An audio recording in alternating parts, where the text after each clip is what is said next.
सुट्टी म्हणलं की उठायला उशीर आणि कामाला सुद्धा उशीर। मग हा पोटभरीचा नाश्ता तयार करूया म्हणजे जेवणाचं टेन्शनच नाही। मग ही रेसिपी तुमच्यासाठी। चाळून 2 वाटी गव्हाचं पीठ घेतलं, चवीनुसार मीठ घातलं आणि थोडं थोडं पाणी घालून कणिक जास्त घट्टही नाही आणि जास्त पातळही नाही अशा पद्धतीने मळून घेऊया।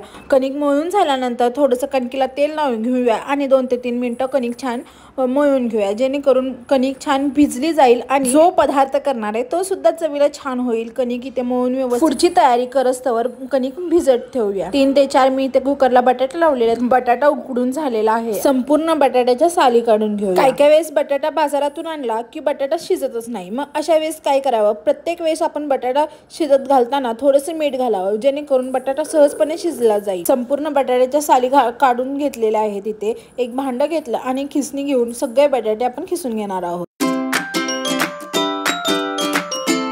सगळे इथे बटाटे मी खिसून घेतलेले आहेत। नंतर 1 चमचा धनेपूड, जिरेपूड, आमचूर पावडर, चवीनुसार मीठ, गरम मसाला, थोडीशी हळद आणि लाल तिखट घालून सगळं एकसारखं मिक्स करणार आहोत। आलं, लसूण, मिरची, कोथिंबीर हे सगळं मिक्सरला बारीक करून त्याचा ठेचा घातलेला आहे। हे आता सगळं 2 ते 3 मिनिटांसाठी मिक्स करून घेऊया।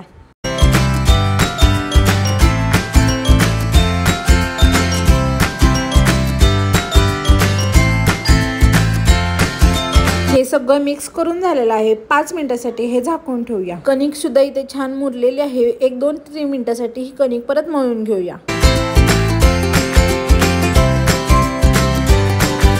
कणिक व्यवस्थित मुरलेले आहे, त्याचा गोळा घेऊन छान पारी तयार करून घेऊया। मधोमध जाड आणि बाजूला पातळसर अशी त्याची पारी तयार करून घेणार आहोत।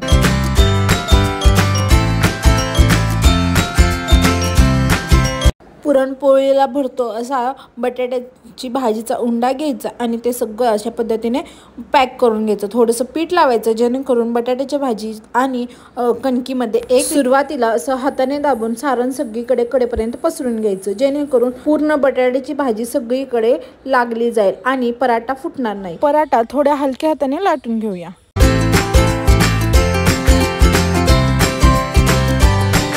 कणकेमध्ये घोळून पराठा सगळा लाटून घेऊया। तवा तापत ठेवूया। तव्याला तेल किंवा तूप लावून घेऊया। तवा चांगला तापला पाहिजे, जेणेकरून पराठा छान फुगेल आणि पराठा खरपूस भाजला जाईल।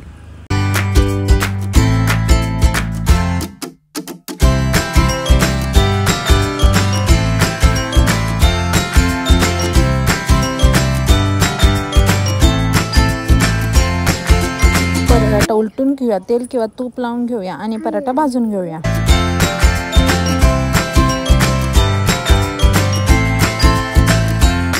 पराठा करत असताना 2 गोष्टी लक्षात घेतल्या पाहिजेत। आलू खिसूनच घ्यावेत, म्हणजे जास्त गाठी राहत नाहीत आणि पराठा सहजपणे फुगला जाईल। दोन्ही बाजूने पराठा खरपूस भाजलेला आहे। पाहू शकता इथं पराठा किती टम्म फुगलेला आहे। तुपाने किंवा बटरने पराठ्याची चव वेगळीच लागते। अशा पद्धतीने त्या पराठा सगळे भाजून झालेला आहेत। झाला ना नाश्ता आणि जेवण एकातच। कशी वाटली रेसिपी नक्की कमेंटमध्ये सांगा। आवडली असेल मित्रमंडळी, नातेवाईकांमध्ये आपली लिंक शेअर करा। तुम्हाला उद्या कोणती रेसिपी बघायला आवडेल मला नक्की कमेंटमध्ये सांगा आणि अशाच नवनवीन रेसिपीसाठी आपल्या चॅनलला रोज भेट देत जावा आणि जाता जाता आपल्या इंस्टाग्रामलाही फॉलो करा, लाईक करा, शेअर करा आणि आपल्या चॅनलला सबस्क्राईब करा। व्हिडिओ जर आवडला असेल तर लाईक करा। मित्रमंडळी, नातेवाईकांमध्ये व्हिडिओची लिंक शेअर करा। अशीच आपली यूट्यूब फॅमिली मोठी करा। थँक्यू।